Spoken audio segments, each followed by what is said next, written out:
Hai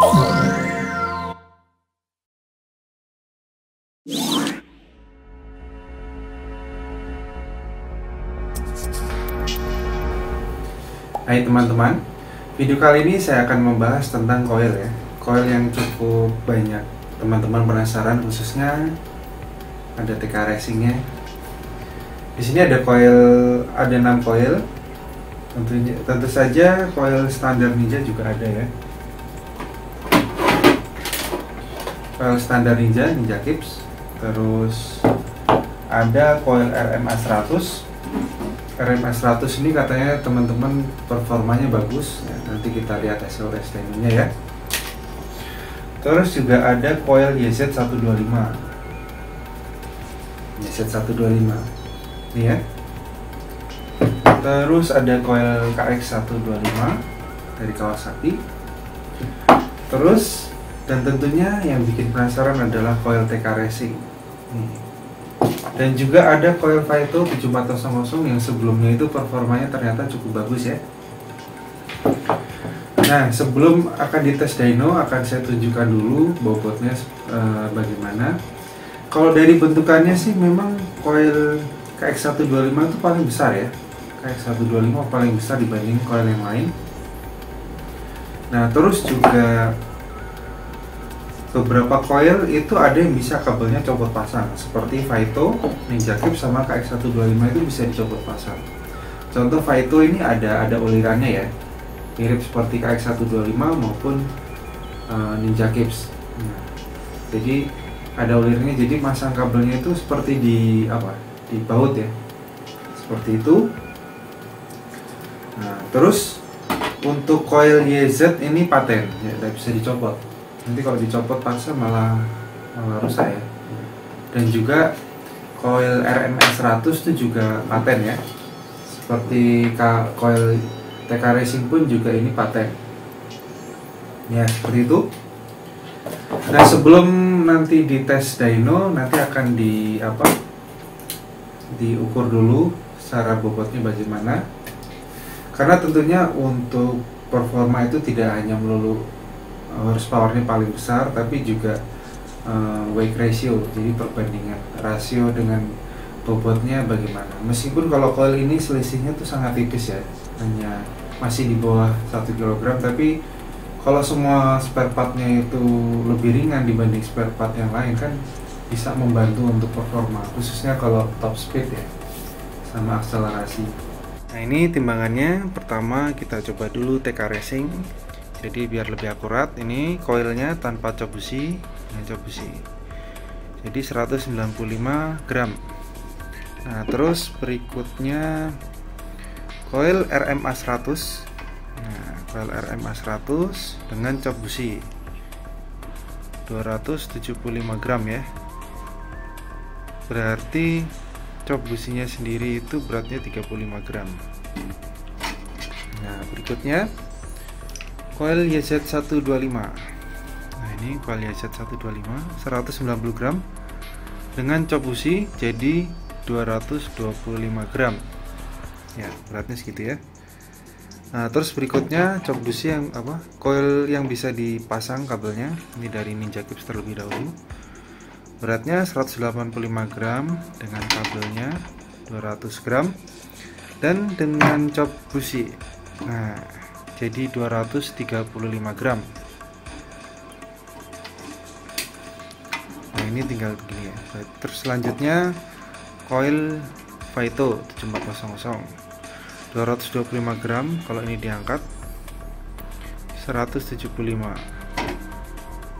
Nah, terus ini kabelnya berarti sama cop busi lumayan ya. Ya, jadi kabel sama cop businya 50 gram. Nah, selanjutnya coil KX125.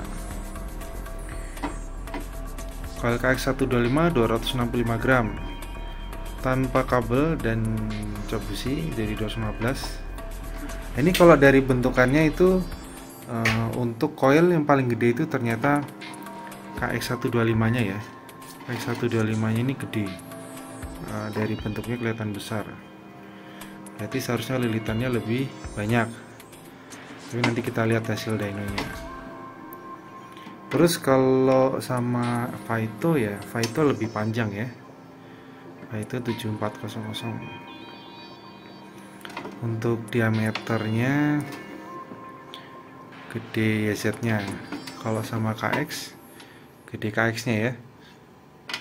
Nah itu. Terus kalau untuk bobot paling berat itu berarti dipegang oleh RMA100.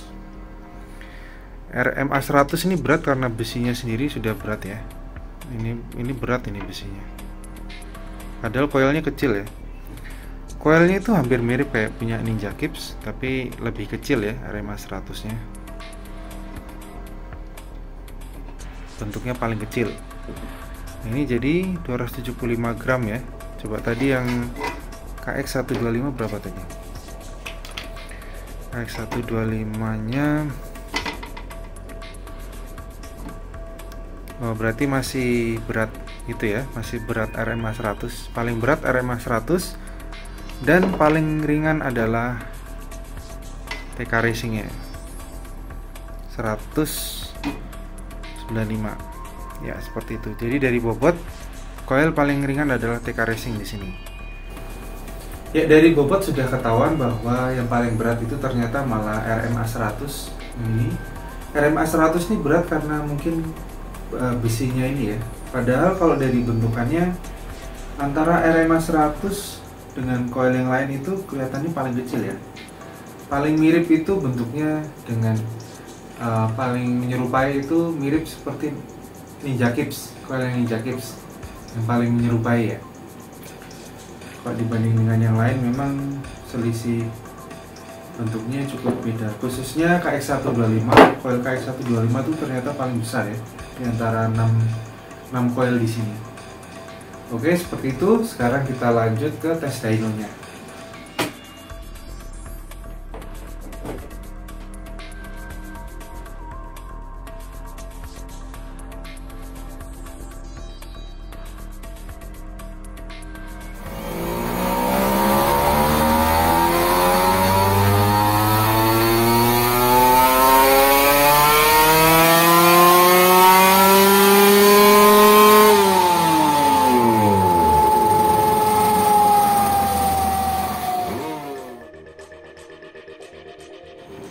Oke, lanjut untuk hasil dari data dyno.